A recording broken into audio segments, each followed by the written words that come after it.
Today, I want to turn our attention towards the world of careers and do a core idea deep dive on the idea that you should not follow your passion. So here's a core idea. Don't follow your passion. Let me give some background here. What do I mean by don't follow your passion? Well, this all goes back to a book I published in 2012 that was called So Good They Can't Ignore You. And the whole premise of this book was to take a look from scratch at the core question of how do you end up loving what you do for a living? I wrote this book as a postdoc at MIT before I took my first professorship at Georgetown, because professorships, if done right, is a job you have for life.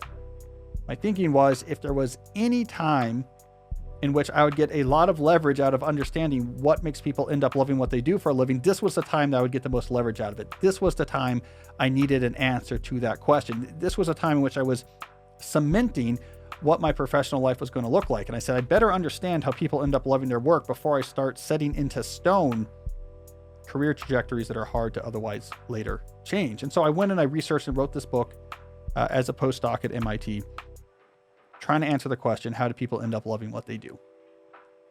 At the time, and continuing till today, the common answer to that question was follow your passion.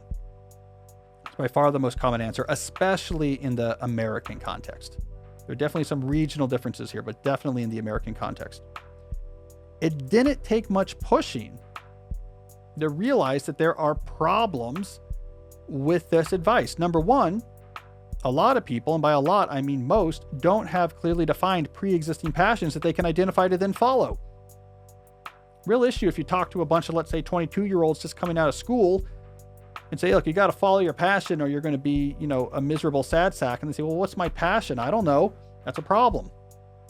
Second, there is not a lot of good evidence that matching the content of your work to a pre-existing interest is a major driver of satisfaction in that job. We just assume that's true. That advice just assumes that's true. Oh, I like this thing, so if I do that for my job, I'll like my job. But we actually don't have a lot of evidence that that's true. We have a ton of evidence that other factors are much more important. Things like autonomy, things like mastery, things like impact, things like connection. A lot of other things that are really important for job satisfaction that have nothing to do with, is the content of my work matching a pre-existing interest? And we, of course, have plenty of counterexamples of people who build jobs out of hobbies and are miserable. I mean, these are cliches. The baker, the amateur baker who's miserable as a professional baker, the amateur photographer who's miserable doing 6 wedding photography gigs per week. This is so common, it's a cliche that when you take what you love and say, let me make a job about it, you no longer love that thing. And that's because the things that makes you really love a job is not me really like this topic. Me job now has this topic in it. Me now really like my job. It's way more complicated than that. And the final issue, I'll throw in a third here, that I noticed when I was researching So Good They Can't Ignore You, is that if you just go out there and grab a bunch of people who love what they do for a living and look at their actual stories, 9 times out of 10, they were not following a clear pre-existing passion. So, I mean, if this is the universal advice we give, you would expect that it's what most people who love their job did. That's why we give this advice. Most people don't. And the reality is, when you just ask someone casually who loves their work, what's your advice? And they say, follow your passion. What they really mean is follow the goal of ending up passionate about your work. They don't mean identify in advance what you're passionate about, match that to your job, and then you will love your work. That's not really what they mean. It's not really what they did. It's just a shorthand, but we interpret it as meaning we're wired to do one thing, match our work to that one thing, then we will love our work. That's not actually the way it works.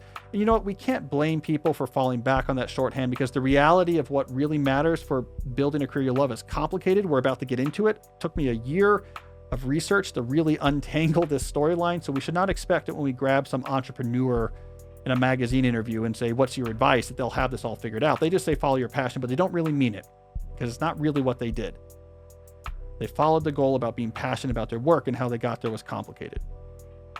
All right, let's get into it. How do you get there? What I uncovered in my work is that the skill, the what do we want to call them, attributes of a job that makes it great, the properties of a career that makes it something that you love, are almost always in demand. They're rare and valuable. Most jobs don't have them. And so if you want those in your job, you have to have something rare and valuable to offer in return. The world doesn't care that you want to be happy in your job and you think those things will be good for you and you just want them in your job. It doesn't care. You have to have something to offer in return. And almost always the things you have to offer in return is rare and valuable skills. So if you want the rare and valuable traits that makes great jobs great in your job, you have to have rare and valuable skills to offer in exchange. And therefore, the whole game in building a career you love is skill acquisition. Step 1, get really good at things. Step 2, use those skills as leverage to shape your career towards the elements that resonate and away from the elements that don't. Get good uses leverage. Get better uses even bigger leverage. You cultivate over time a career that then is a real source of meaning and satisfaction for you. It has nothing to do for 9 out of 10 people with leaving college at 22 and saying, I am wired, and I just know this, I've known this my whole life, I am wired to be a social media brand manager for a major hotel chain. And if I could just go get that job, I'm going to be passionate. And if I don't, I'm going to be miserable. It's not how it works. Get good uses leverage. Get good use as leverage. I ended up calling this career capital theory. As my metaphor is, as you get good at things that are rare and valuable, you are acquiring more career capital. You then must invest that capital to get returns in your job that are positive. So I use that metaphor of career capital.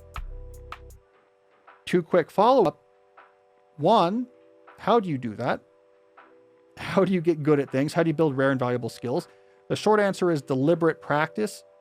You need to very carefully figure out what's valuable in your current career or job area, and then train to get better at that deliberately, like an athlete adding a new jump shot to their repertoire or a chess player mastering a new in-game strategy.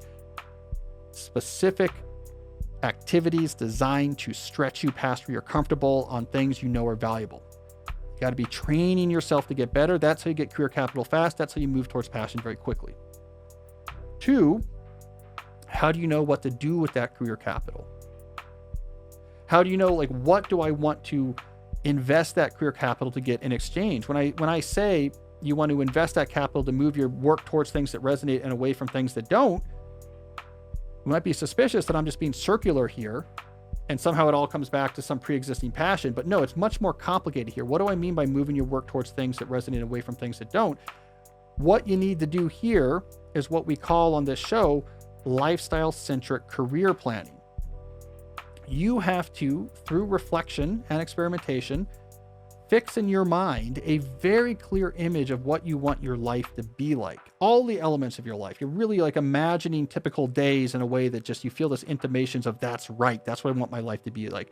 Where do you live? What type of place do you live? Where are you working? How much work are you doing? What else are you doing with your time? What's happening with your family or your community?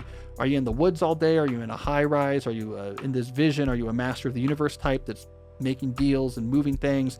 Or are you a Bill McKibben type, cross-country skiing in the snow for 3 weeks before writing one article the next week? Like, you really just want to have this feel of what type of lifestyle resonates with me as deep, what I want. And then you work backwards from that. Okay, what I'm trying to do now is build up rare and valuable skills in my job so that I have leverage, and then use that leverage to shape the way my work unfolds, what I work on, when I work on, the arrangement for my work, all of that. So it is pushing me more towards this image of the optimal lifestyle for me and away from things that are contrary to that lifestyle. So you're working backwards from a clear image of the lifestyle. And the way you get there is not by saying at 22 to your boss, I want to live in the woods. I want a lot of free time. I want to cross-country ski all day. So I want my work to be just stuff I'm interested in. And I only work on Monday and Fridays and I get paid really well. The boss will say in that context, that's great. Good luck with that. Can you get your stuff off the desk there because the person we just hired to replace you is here and they need to get back to work? That's not how you do it. How you do it is you become so good you can't be ignored. They're desperate to keep you.